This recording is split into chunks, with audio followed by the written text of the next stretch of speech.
The emergency alarm echoed through the Galactic Council chambers for the first time in 300 years. Representatives from 47 species rushed to their seats, confusion and fear evident on their varied faces. Supreme Chancellor Vormak, a towering insectoid from the hive worlds, slammed his crystalline staff against the floor. "Order! We have a crisis that threatens the very foundation of biological law itself." Ambassador Vexthar of the Chromalian Empire stepped forward. His blue skin seemed paler than usual, and his 3 eyes blinked nervously. He activated the holographic display at the center of the chamber. The council members fell silent as footage began to play. The video showed a human construction worker on the colony world of New Brasilia. The man was walking along a metal beam, carrying tools. Suddenly, he slipped. The council watched in horror as the human fell directly into an industrial smelter. A massive pit of molten metal heated to over 3,000 degrees. Several council members looked away. Death by smelter was one of the worst ways to die in the galaxy. But Vexthar held up one hand. "Keep watching," he said quietly. The timestamp jumped forward 6 hours. The smelter had cooled for maintenance. Workers were cleaning the solidified metal when something impossible happened. The metal cracked, pieces fell away, and from inside the cooled smelter, the same human worker climbed out. He was completely naked, his clothes having burned away. But his skin was perfect. No burns, no scars. He looked confused and hungry, but very much alive. The council chamber erupted in chaos. "Impossible!" screeched the avian delegate. "A trick! Holographic manipulation!" shouted another.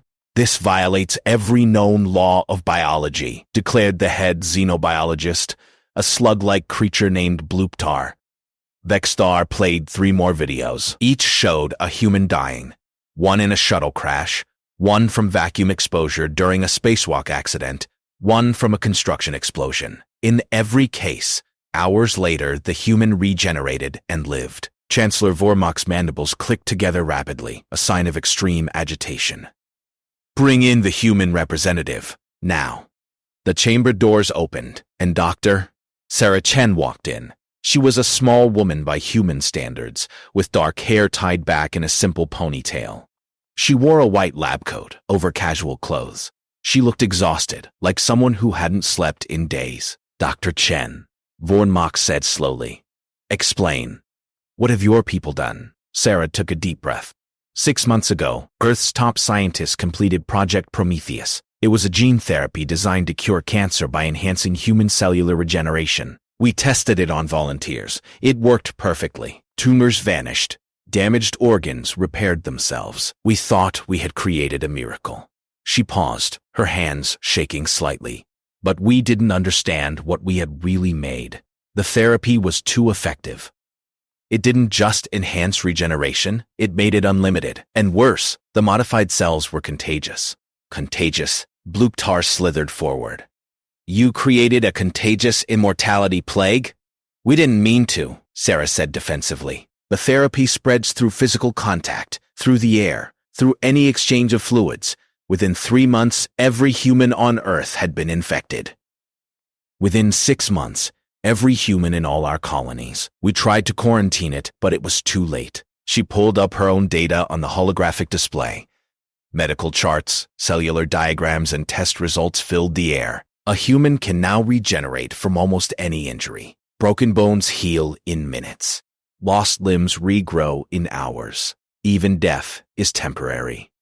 If the brain can regenerate, and it can, the person comes back. They retain all their memories, their personality, everything. The only things that seem permanent are total atomic disintegration, or being lost in space where the body cannot gather enough energy to regenerate. The Catherine delegate, a peaceful species known for philosophy, stood slowly. His voice was soft but carried through the silent chamber. "Dr. Chen, do you understand what you have done? Every species in this galaxy accepts death as the fundamental truth of existence. Our laws, our cultures, our religions. Everything is built on the knowledge that life ends. You have broken the universe's oldest rule." Sarah nodded slowly. "I know, and we're terrified of what comes next." Vexthar stepped forward again. "The real question, council members, is this. What happens when a species like humans, a species already known for being stubborn, reckless, and refusing to surrender, becomes literally unable to die? They are young, aggressive, and now immortal. How long before they decide they should rule the galaxy? A reptilian delegate hissed in agreement. They could become an army of unkillable soldiers. They could take any risk, suffer any casualty, and simply come back. Chancellor Vormak looked at Sarah with his compound eyes. Doctor, can this be reversed? Is there a cure? Sarah hesitated. We're working on it. But I have to be honest. We don't know yet. It could take years. Maybe decades. The council chamber filled with angry voices, fearful shouts, and demands for action. The Catherine delegate spoke once more, his question cutting through the noise like a blade. What happens when a species that already didn't know when to quit literally cannot die? No one had an answer, and that terrified them all. 3 months had passed since the emergency council session. The galaxy watched humanity with a mixture of fear and fascination as human civilization transformed in ways nobody could have predicted. On the mining colony of Titan's Hope, Foreman Jack Morrison stood at the edge of a volcanic vent. The heat was intense enough to melt steel. Before Project Prometheus, this job required expensive robots and remote controls. Now, Jack simply jumped in. He died instantly, his body consumed by magma. 4 hours later, he crawled out of the cooled rock, naked and grinning. In his regenerated hand, he held samples that would have cost millions to retrieve with old methods. The mining company's profits had tripled in just 2 months. Across human space, similar scenes played out daily. Scientists rode probes into the crushing atmosphere of gas giants, dying and regenerating to collect data firsthand. Engineers tested reactor designs by standing inside them during meltdowns. Rescue workers walked into burning buildings without hesitation, knowing fire couldn't stop them anymore. Dr. Elena Rodriguez floated in the corona of a star, her body burning away and regenerating in an endless cycle. Each time she died, her research pod sensors captured new data. Each time she came back, she adjusted the instruments. In 3 days, she had gathered more information about stellar activity than the previous century of remote observations. "This is incredible," she transmitted to her support ship. "I can feel the star's magnetic fields as I regenerate. It's like dancing with fire." But not all changes were positive. On Earth, Detective Marcus Cole stood over a crime scene in New York. A man lay dead with a knife in his chest, but the detective knew the victim would wake up in a few hours perfectly fine. "This is the 5th stabbing this week," Marcus told his partner, a young woman named Yuki. Before Prometheus, people feared consequences. Now, they get angry, they kill, and they know their victim won't stay dead. Yuki nodded grimly. "And how do we punish them?" "Prison doesn't scare someone who has unlimited time. Execution is impossible. The whole justice system is falling apart." The crime rate among humans had increased by 300%. Murders, assaults, reckless endangerment, all of it was surging. When death lost its meaning, some people lost their morality too. In the Galactic Council, the situation grew more tense. Ambassador Vexstar sat in a secret meeting with General Marcus Webb, commander of Earth's military forces. The meeting was unauthorized, hidden from both the Council and Earth's civilian government. "General Webb," Vexstar said smoothly, "the Cromolian Empire has a proposal for humanity." Marcus Webb was a tall, scarred man with cold, gray eyes. He had already died twice, once in a shuttle accident, once testing a new weapon. Each time had made him harder, more willing to take risks. "I'm listening," Webb said. Vexstar activated a holographic map showing the outer rim of the galaxy. Red markers indicated lost systems. "The Scourge," Vexstar explained. "A machine collective that has consumed 40 systems. They reproduce by converting all organic matter into more machines. They cannot be reasoned with. They cannot be stopped. Every species that fights them loses soldiers permanently. But humans, we can die and come back," Webb finished. "You want us as your immortal army. In exchange, the Cromalian Empire will support human expansion into new territories. Better planets, advanced technology, a seat of real power in galactic politics. Your species is feared now, General. But fear can become respect if you prove humanity is worth it." Webb considered this. What does Earth's government say? Vexthar smiled. I haven't asked them. I'm asking you. Meanwhile, Dr. Sarah Chen worked frantically in her laboratory on Earth. She had barely slept in weeks, running test after test. Her assistant, Dr. Yuki Tanaka, brought her another set of results. Sarah, you need to see this, Yuki said urgently. The data showed brain scans of humans who had died and regenerated multiple times. Sarah felt her blood run cold as she studied the images.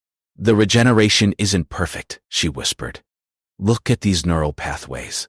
There are tiny errors, quantum-level mistakes in how the neurons reconnect. Yuki pointed to another scan. This is from a rescue worker who's died 15 times. See these patterns? His emotional regulation is deteriorating. He's becoming more aggressive, less empathetic. Sarah pulled up more data. Every human who had died more than 10 times showed similar changes.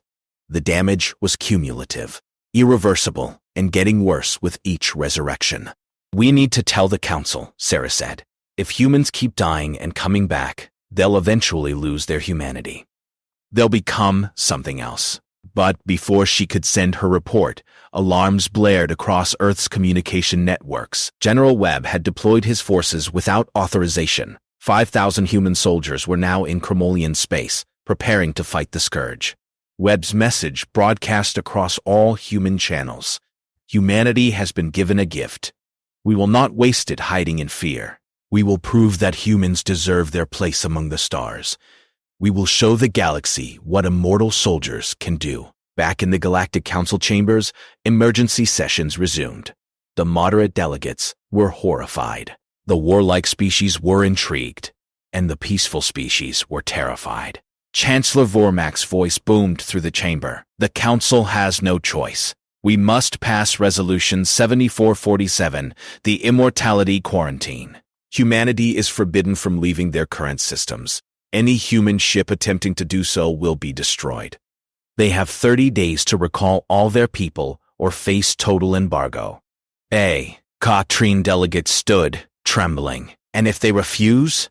Vormak's mandibles clicked ominously. Then we must consider military action. We cannot allow an immortal species to spread unchecked across the galaxy. Sarah Chen watched the broadcast from her lab, tears streaming down her face. Humanity had reached for godhood and grasped it. Now, they were about to pay the price. The clock was ticking. General Marcus Webb stood on the bridge of the human warship Prometheus, watching the Scourge fleet approach. Beside him, his soldiers waited calmly. They had no fear. Fear required the possibility of death. All units, prepare for contact, Webb ordered. Ism energy. Remember, we have an advantage no other species has ever had. Use it. The Scourge ships were massive, dark vessels covered in weapons. They had destroyed entire civilizations. Their strategy was simple. Overwhelm the enemy with superior numbers and firepower. Against mortal species, it always worked. Against humans, it failed. The battle was brutal. Scourge weapons tore through human ships, killing thousands instantly. But the humans had planned for this. Every soldier wore a beacon. When they died, their bodies were tracked. Recovery ships collected the corpses and waited. 6 hours later, the dead began to wake up. Private Jennifer Hale opened her eyes inside a body bag. She remembered the explosion, the pain, the darkness. Now she was alive again. She unzipped the bag and walked to the armory. How many times is that for you? Asked another soldier, a man named Chen. 4, Jennifer replied, strapping on fresh armor. You? 6, getting used to it now. They rejoined the battle like it was just another shift at work. But the humans did something that made the Scourge's mechanical minds malfunction. They started using tactics that no living species would ever attempt. Lieutenant Maria Santos volunteered for the Trojan Protocol.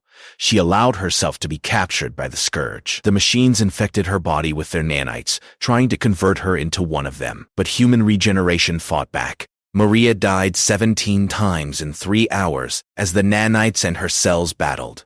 Each time she regenerated, she studied the nanite programming from the inside.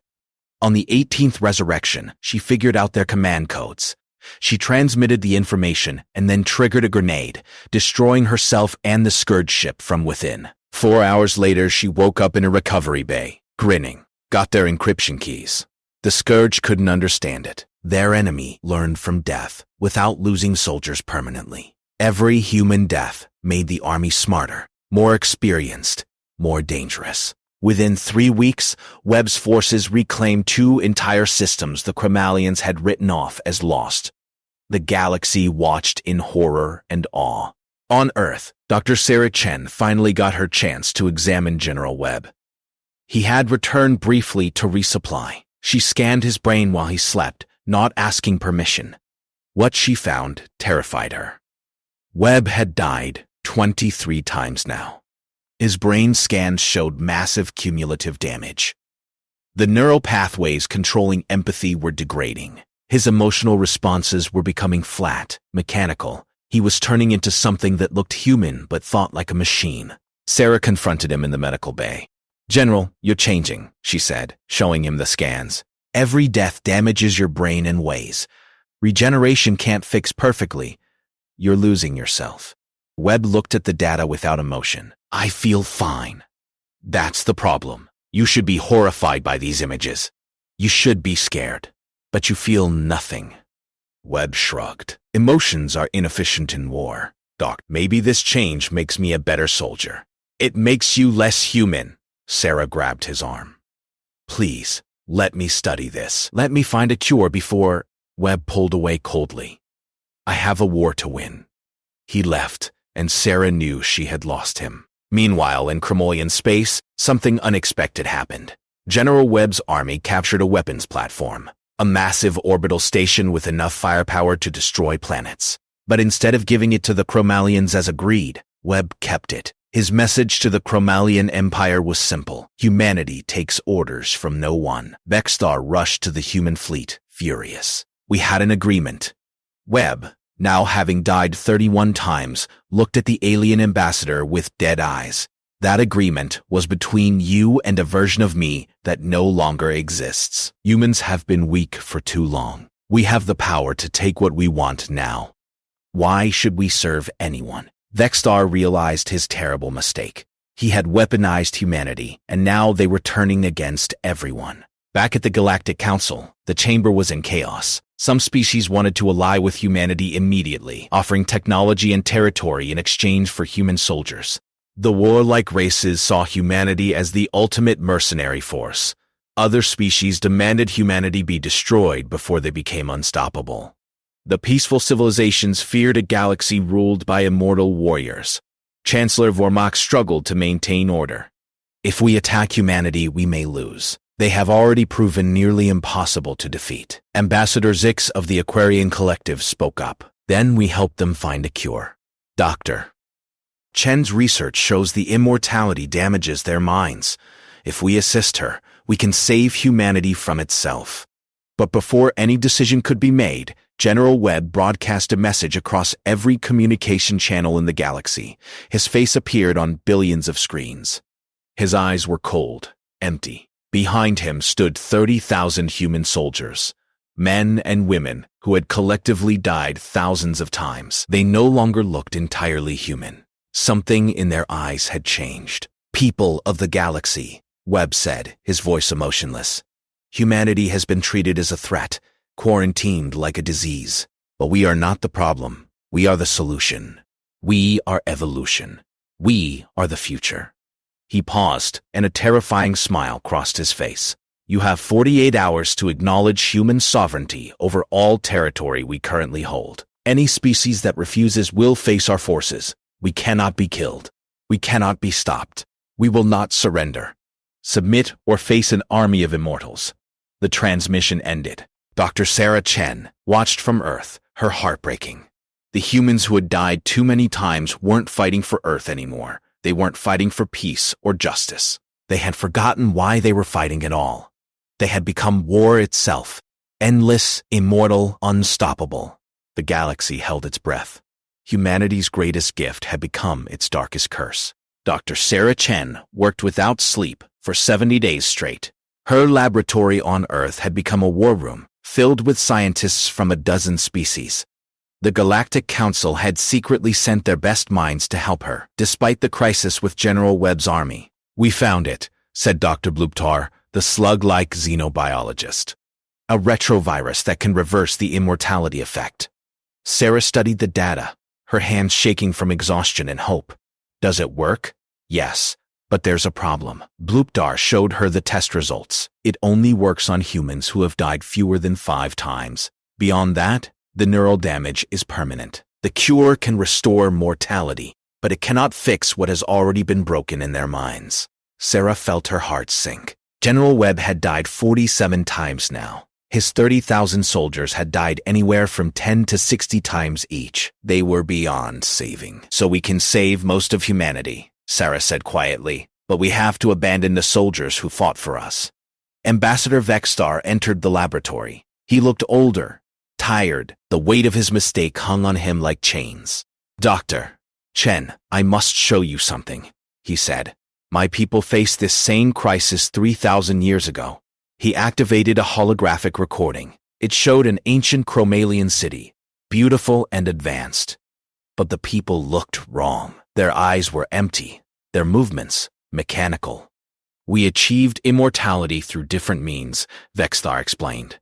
For 2 centuries, we thought it was paradise. Then we realized we were dying inside, while our bodies lived forever. We forgot joy, love, purpose. We became machines wearing flesh.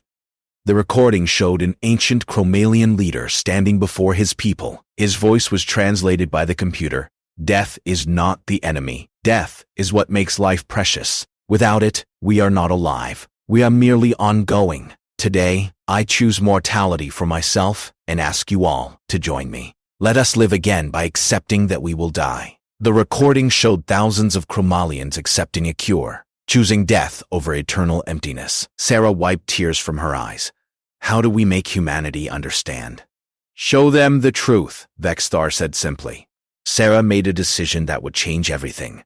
She released the cure into Earth's atmosphere, using the same viral transmission method that had spread the immortality. Within hours, it began reverting humans who had died fewer than 5 times. Then, she did something even bolder. She broadcast General Webb's own neural scans across every human communication network, unfiltered, complete data showing exactly what immortality had cost him. People across Earth and the colonies watched in horror as the scans revealed the truth. Webb's empathy centers were almost completely destroyed. His fear response was gone.